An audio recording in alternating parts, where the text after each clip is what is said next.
Back on Get Up, Bears and Bengals holding a joint practice yesterday. Perhaps the highlight came from Dexter Lawrence. Swagoo, you were complaining it's too much offense here on the desk. Come on, big man. Dexy tips. Caleb Williams throwing to the air. I love a big man balling in the preseason. Okay, what's Caleb going to do here? Nothing. Nothing. Get your ass out of the way, okay? Let the big fella cook. Hey, let me tell you something, man. Don't estimate the impact that Dexter Lawrence is going to make on this defense. Oh, man. I love Mike T. Mike T invented this word at ESPN. If I'm wrong, I'm going to stick with Mike T. A force multiplier. I'll take it. Now you got certain guys, especially in this position in the NFL, that creates for other people. He's going to have to be a constant double team. Yeah. And you're going to find out if your other guys can win one-on-ones. And if they can, that'll improve this defense. And let's not even get to the point of what made Cincinnati terrible. They couldn't stop anybody from running the football. That's an instant impact when it comes to the run game and creating havoc. But if he does this, we gotta work on the form though. He's catching it like a little loaf of bread is falling in his lap. We gotta go up in high form. Look at he stays with it. He never loses sight of it in the air. We ain't about doing things pretty. It's okay though. Do him effective. First of all, he's like 7 foot, so even the bread basket, he's still up there like 6'8". Yeah. The man on the other end of that interception, Caleb Williams, made huge strides in his second NFL season, but his completion percentage actually took a big step back last year. Out of 33 qualified quarterbacks, Williams ranked 32nd in completion percentage, sandwiched between rookies Cam Ward and J.J. McCarthy. So, Mike T., I ask you this, fill in the blank. If Caleb fixes his completion percentage this season, then what? Caleb Williams is an MVP candidate, without question. We saw the explosive plays, and Swagoo mentioned it. It's more of the down-to-down aspect of the game that has to be cleaned up. 58% is way too low. He's way too talented. If those receivers can be healthy, and that's a big if right now, Luther Burden, Rome Odunze with a foot, if those guys can stay healthy with Colston, Loveland, and this offense, he'll be an MVP candidate because he'll hit the singles and doubles that go with the home run ability. What's the key to fixing completion percentage? He just needs to be more boring. I mean, he needs to go from being a fourth quarter heroics type quarterback to 4 quarter consistent. Yeah. And really, it's twofold.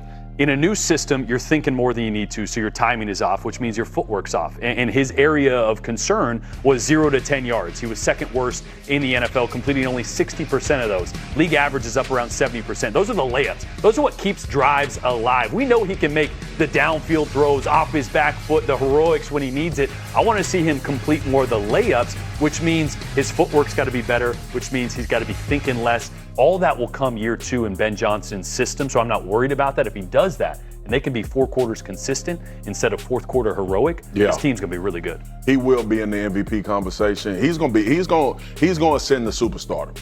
People are gonna be talking about Caleb Williams as potential top 5 guy in the NFL this year. One, because of Ben Johnson. That's number one. They still gonna be a physical pounding running football team. And to your point, Jay, all the difference is executing the layups. Because he showed us last year that in a critical time in the game, you might want him to have the ball as much as anybody else in the league at this point. The athleticism to get out with his legs, the arm strength to make throws that are unconscionable when you think about situations in the game. He has every single thing you need in order to be a superstar. I think it all comes together this year. And let's credit Ryan Poles for how fast he's changed the mentality of this football team. He said when he got there, the line of scrimmage is the absolute necessity when I get here. I got to fix that.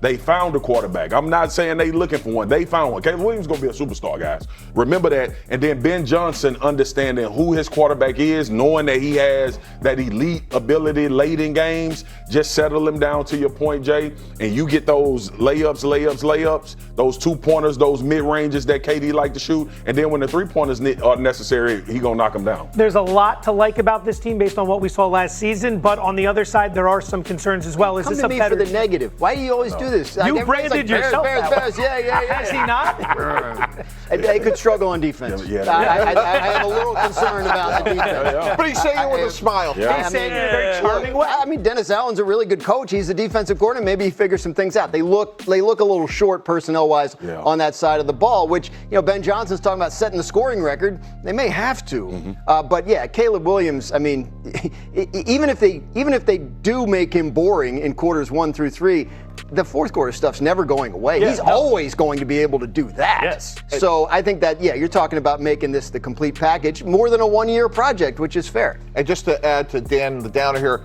they had 33 turnovers a year ago. That is almost impossible to replicate. Like if you look at it over 20, 30 years, the whole regression to the mean, just meaning that it's highly unlikely they'll be as productive turning the ball over. And if they don't, without a defensive improvement, it's going to be hard for them to be successful. See, why did you go turnovers to him are what negative? Well, the turnovers are what bailed them out. That's a defense that was bottom 10 last year. The other thing, too, is I think this team can be ball dominant because of the way they can play offense.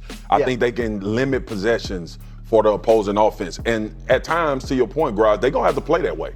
They're going to have to let Monangai and Swift handle games and be physical up front. Those little layups that we're talking about with Caleb, execute, just staying down in distance regulated and also converting third downs. They are good enough offensively to play whatever type of game you need to play. And I think Ben Johnson is going to have to recognize that in those games where his defense may be struggling. That secondary was supposed to be solid. They've been depleted with injuries, man. But I really feel like this football team in this division specifically, they can play a certain way offensively and help that side of the football. Quick final word. Are they the top team in the division entering the season? I still have the Packers. I think a lot of people are sleeping on Jordan Love and a healthy receiving core. Christian Watson missed time. Jayden Reed missed time. Matthew Golden's in year 2. That weapons around him, Tucker Kraft, they're going to be really good.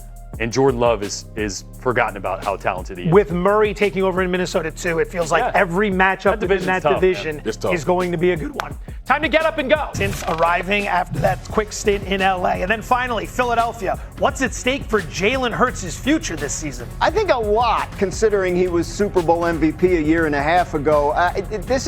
I go back to that story we had on ESPN.com back in April, which really delineated a lot of the internal concerns that the Eagles have had about Jalen Hurts and his role in their offensive struggles the last couple of years. So if you fast forward and he doesn't, what, Swagoo? I mean, I'm just saying, like, the call's coming from inside the house. I'm mad at you, Graj. What did I do? I think he's over there.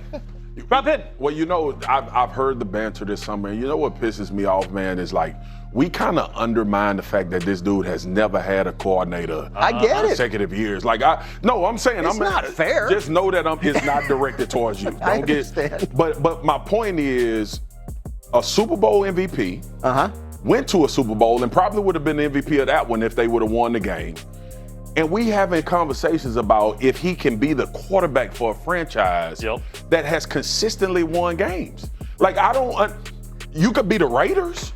But like Philly, you could be the Raiders. How did he get the job?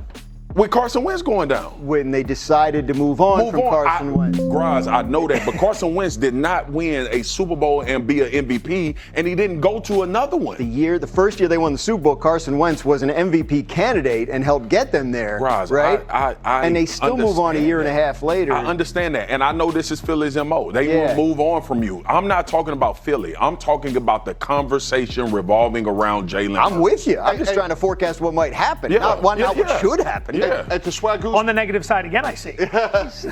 But look, to Swagoo's point, if we're the Philadelphia